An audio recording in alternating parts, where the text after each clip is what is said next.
beyond pleasure into sensation. Huxi. Welcome to Charlie's Adventures with Huxi, a radically designed, sensation-led pleasure toy company that brings you a fictional tale of lust every week. Follow along as Charlie explores herself and our Huxi toys. Episode 4, Testing Boundaries. Alex had come over a couple of times since she'd seen Amy. Each visit he'd insisted on making her come, exclusively, without ever seeking his own release. Charlie would have been confused if she couldn't feel the heat of him, the delicious pressure against her as they kissed. She had no idea how he held off, but sensed that the pleasure he gave her carried a quiet edge of restraint, almost pain. Sometimes he'd curl his fist or drag his hand through his hair when their kissing tipped into her grinding against him, only to pull back before either of them lost control. Then life got in the way. They'd both been busy at work, and Charlie had spent the weekend at her school friend Poppy's wedding in the countryside, seated, inevitably, at the singles table. She hadn't had high hopes for the event, but found herself laughing all night with a remarkably hot ex-rugby player named Matt. He was different from Alex, less city, less slick, more the type to take you for a walk and a pint than a rooftop bar. But when he sheepishly showed her his old club's naked Christmas calendar, Charlie had blushed at his ridiculously chiseled body and his easy good humour. It had never occurred to her that she might date more than one man at once, but when Matt asked for her number, she gave it to him without hesitation, then rushed to the bathroom to text Amy in excitement. "I've just met a man called Matt at the wedding. He's an athlete, really hot, and took my number. Is this bad?" Amy replied instantly, "Absolutely not. You're hot and you're single. You're not in a relationship with Alex. Go, girl." Admittedly, Charlie hadn't felt the same dizzy shock she'd felt when she first met Alex, that instant pull, the breathless sense of recognition, but she couldn't help wondering what it meant to want two very different things at once. The uncomplicated guy, or the man who seemed somehow out of reach. For the rest of the week, Matt lingered in her mind, not constantly, but in little flashes. His grin, the warmth in his voice, the way he'd looked at her like she was the most interesting person in the room. They exchanged a few light, easy messages, and though she wasn't sure where it was going, it felt easy and nice. Alex, meanwhile, didn't text. She hadn't expected him to, but the silence still hummed at the back of her thoughts. Whenever her phone buzzed, her stomach did that same quick turn, a mixture of panic and excitement. These flushes of emotions then stirred up more emotions for Charlie. Was she becoming attached? Did she miss the intimacy? What was even happening between them? Just as she was getting too into her own head, he'd messaged on Friday morning, his name lighting up her screen. "Come to mine tonight. I want to play a bit different. P.S. I'm sorry, this week has been very busy." No greeting, no explanation, just that. She stared at the message for a long moment, the words sparking a mix of curiosity and heat.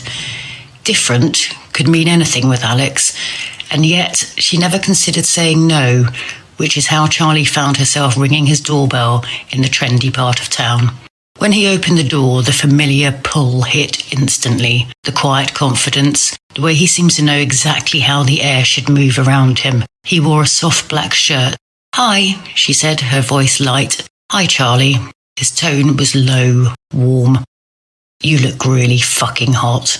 Charlie gave herself a mental high five. She'd worn a suede mini dress which cut low down her front, her cleavage fully on display and her long legs encased in heeled knee-high boots. He stepped aside to let her in. The apartment was dimly lit, golden light spilling across the wooden floor, jazz playing in the background. For some reason, Charlie had to take stock of his space. In her imagination, it was cold and grey, but this was inviting, cosy. Before she could remark further, Alex turned to her and said, "So, you want to play a game?" Charlie looked at him before she could respond, wondering how little she actually knew about this man as she gazed into his remarkable eyes. "What did you mean by different, Alex?" "I've been thinking about how much I want to pleasure you all week. I've been trying to not come all week, testing my control when I'm in the shower, when I go to bed thinking about you. I'll be at the gym when I think about your hot tits, and I think it's time we see how you handle the same thing." She folded her arms. half in defence, half in anticipation. "You're not talking about pain, are you?" He shook his head. "No, I don't play with pain without permission. This is about trust, control, patience." Charlie laughed softly to cover her flicker of nerves, nodding her head. "Okay, Alex, do your worst." He smiled, not triumphant, but something gentler, as though she'd given him a gift he hadn't expected. He didn't touch her right away. He simply watched her from a few steps back, as though deciding where to begin. Then, with deliberate slowness, he took her hand and led her to his living room, which had large Georgian windows looking out onto the park beyond. "Here," he murmured, "we start here."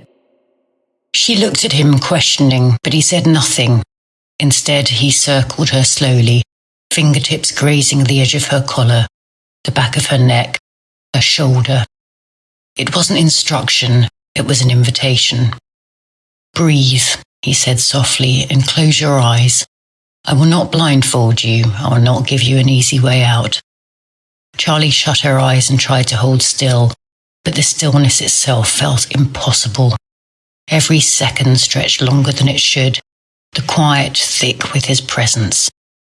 Her heart raced, not from fear, but from the rawness of being stood in front of a man with no idea what he planned on doing next.